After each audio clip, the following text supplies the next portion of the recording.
Talk about two people now. One is Ian Miles Cheong. The other is a man named Denis Dyack, and I hope I'm pronouncing that correctly. Let's start with Cheong. For those of you who don't know, he goes by Still Gray on Twitter. Cheong is a mystery to me. I think at a very early age he knew he was a nerd or gamer, and so I can relate to that. But Cheong has been historically very antagonistic towards the Gamergate movement. Yes, I am saying movement for the moment, simply to characterize that aspect of Gamergate that is a group of people, but I digress. Cheong recently has sort of seen the light. Some people are saying he's gone full pro Gamergate, but that's not the case. Cheong is simply tired of the arguments, tired of the war. He's grown weary of it. He doesn't want to fight for anti-Gamergate because he's become disillusioned with them. He probably leans more towards that camp, but he's not interested in fighting their battles anymore. And that's perfectly fine. He's apologized for what he says dehumanizing gamers. He clarified it on his Tumblr in a post called What Games Mean to Me. I'd like to read simply a little section of that. This is towards the end, for those of you who wish to follow along. Second paragraph from the end. At the inception of Gamergate, regardless of the movement's origins, many gamers were painted with broad brush strokes as obtuse shitslingers and wailing hyper-consumers, demonized for the crime of liking video games. I joined in the chorus of dehumanizing voices, attacking my fellow gamers. I was completely intolerant. I was being an ass. I had lost my way. I had no right to dehumanize nor attack gamers as a whole. I'm gonna stop there. Cheong is pretty apologetic there. He calls Gamergate by name, specifically referring to it as a movement, regardless of the movement's origins, he says. And he does feel bad about dehumanizing. He says he has no right to do that, and I understand that sentiment. All too often we paint our enemies as faceless monsters, the shadows in the night coming to attack our children. That makes us the good guys, the ones in the light. It's not always the case. On to the second person I want to talk about. This is Denis Dyack, and I again hope I'm pronouncing it correctly. He did 2 interviews for Niche Gamer. I highly recommend that you check them out. I'll put a link in the description below, but you've most likely already read it. Dyack, in it, talked about a couple of things that shook him out of his public neutrality, I guess I should say. He had been pro-Gamergate in private, much like many of us, but decided to go public with it because of a few issues. One was the Chris Clue interview on David Pakman. Chris Clue claimed Gamergate was a hate group on it. If you haven't seen it, I recommend watching it. Clue sort of looked horrible the whole time. He looked dismissive of the woman he was debating with, Mercedes Carrera. And for that side especially, being that dismissive, a white man dismissing a woman like that. It is a grave offense. Of course, she doesn't count, according to them, because she's one of us. A faceless monster in the dark, ready to steal their children. There's that dehumanizing again.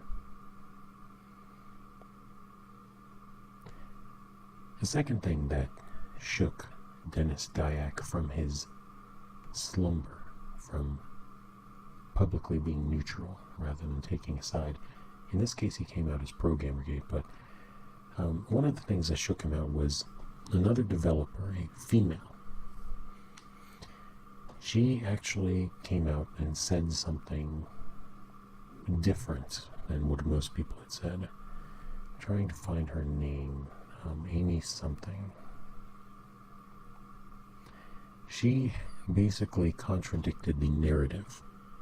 The narrative right now is that video games, the tech industry, is a terrible place for women because there's not enough women.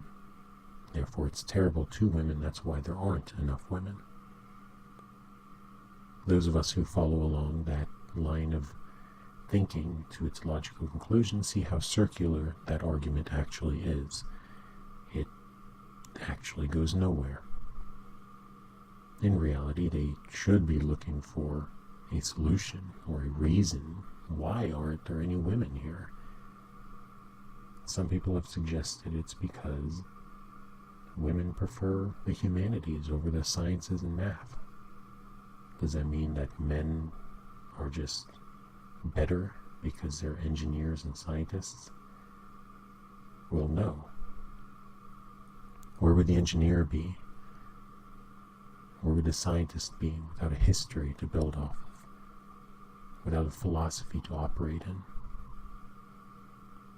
Most likely they'd be running in circles, going nowhere.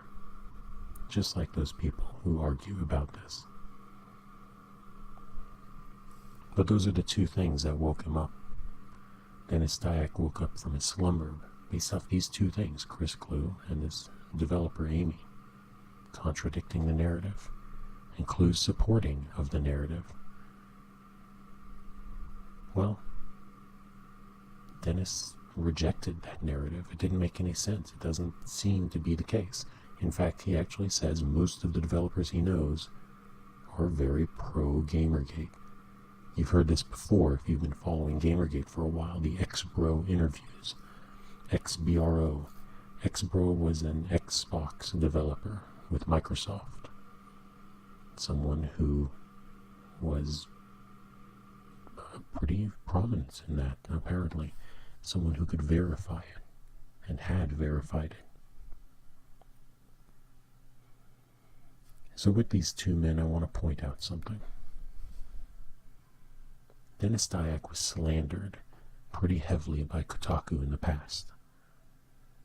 Kotaku wrote about him as if he was a bad manager, as if he had not only mismanaged a company and a team, but mismanaged them to the point of firing large groups of people. Those people, in turn, were interviewed by Kotaku, which wrote a hit piece on Denis. Anyone who knows anything about Gamergate at this point knows not to trust Kotaku, but for some reason there's many of us in Gamergate who do not trust Denis Dyack because of this Kotaku article and all the press it generated. One angry gamer, William Usher, look at his blog. He recently wrote about this article and how it ruined a Kickstarter Denis Dyack and his company were running. Dyack was trying to get this Kickstarter off the ground, and for some reason the Kotaku article came out and everyone started linking to that past Kotaku article. All the new articles that were written would link to it, even though it was never verified, never double-checked, the facts not checked, facts not proven. None of that mattered in this strange new world of journalism. And so here we are, two men. Many in Gamergate don't trust Denis Dyack because of his past, from an article written by Kotaku. Another man, Ian Cheong. Many of us don't trust because of his past. Fairly recent it is, but his past, slandering gamers, broad-brushing us, dismissing us, dehumanizing us as the monsters in the dark. But I've seen more voices approving of Cheong than I thought I would.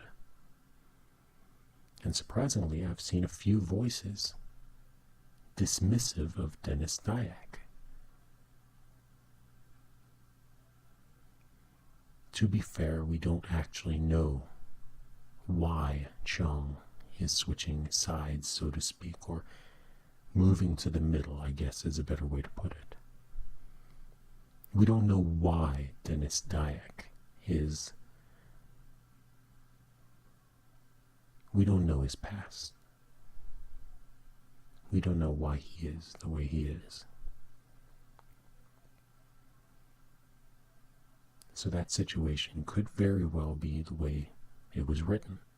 But the fact that it was not verified, the fact that it was not fact-checked, and everyone grabbed onto it, this is something we've seen before. And before we start questioning Dyack and not questioning Cheong, I say it's safe to question both. It's safe to be hesitant to both. But at the same time, go out there, support developers like Dyack. Because apparently more developers are contacting Niche Gamer for interviews since Dyack's revelation of being pro-Gamergate. His coming out, so to speak. Well, I hope you enjoyed this talk about two men, their pasts, and their current relationships with Gamergate. This was Toxic Plato.